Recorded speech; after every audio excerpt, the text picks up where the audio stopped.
মিথ্যা তথ্যের ভিত্তিতে ভুয়া জন্মদিন উদযাপন, যুদ্ধাপরাধীদের মদদ দেয়া সহ মানহানির পৃথক 5টি মামলা থেকে খালাস পেয়েছেন বিএনপি চেয়ারপারসন বেগম খালেদা জিয়া।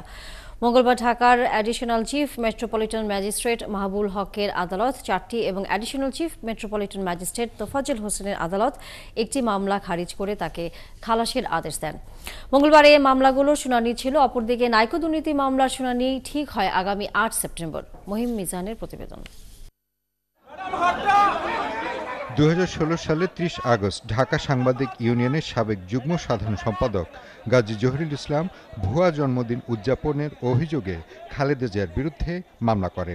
এরপর 2016 সালের 3 নভেম্বর বাংলাদেশ জননেত্রী পরিষদের সভাপতি এবি সিদ্দিক স্বীকৃত স্বাধীনতা বিরোধী গাড়িতে জাতীয় পতাকা তুলে দেশের মানচিত্র ও জাতীয় পতাকার মানহানি ঘটানোর অভিযোগে আদালতে খালেদা জিয়ার বিরুদ্ধে আরও একটি মানহানির মামলা দায়ের করে। অন্যদিকে বঙ্গবন্ধু শেখ মুজিবুর রহমান ও বাংলাদেশ আওয়ামী লীগকে নিয়ে কটূক্তির অভিযোগে 2017 সালের 25 জানুয়ারি এবি সিদ্দিকী মানহানির মামলা দায়ের করে।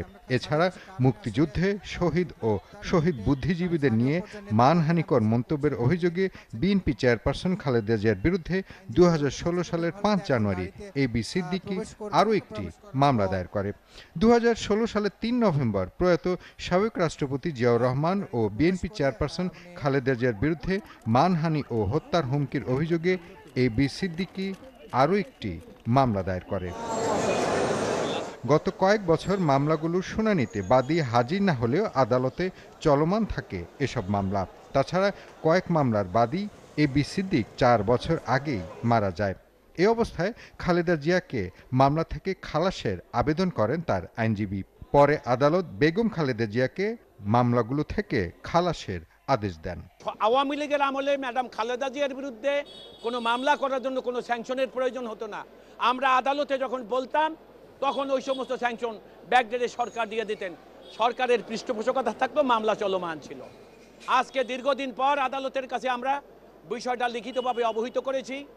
বিজ্ঞ আদালত আজকে জনাব এসিএমএম মাহবুবুল আলম এবং আরেকজন এসিএম তোফাজ্জল হোসেন তারা ম্যাডামের 5টি মামলায় তাকে খালাস দিয়েছেন। অপরদিকে 2007 সালে খালেদা জিয়ার বিরুদ্ধে করা নাইকো দুর্নীতি মামলা থেকে বেগম জিয়াকে অব্যাহতির আবেদন করলে আদালত এর শুনানি আগামী 8 সেপ্টেম্বর দিন ঠিক করে।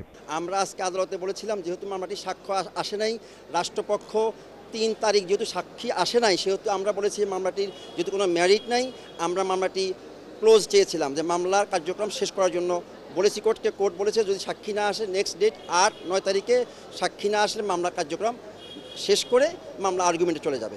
এসব মামলা ছাড়াও খালেদা জিয়ার বিরুদ্ধে রাজধানী সহ দেশের বিভিন্ন স্থানে আরও একাধিক মামলা রয়েছে। মহিম মিজান, 71, ঢাকা।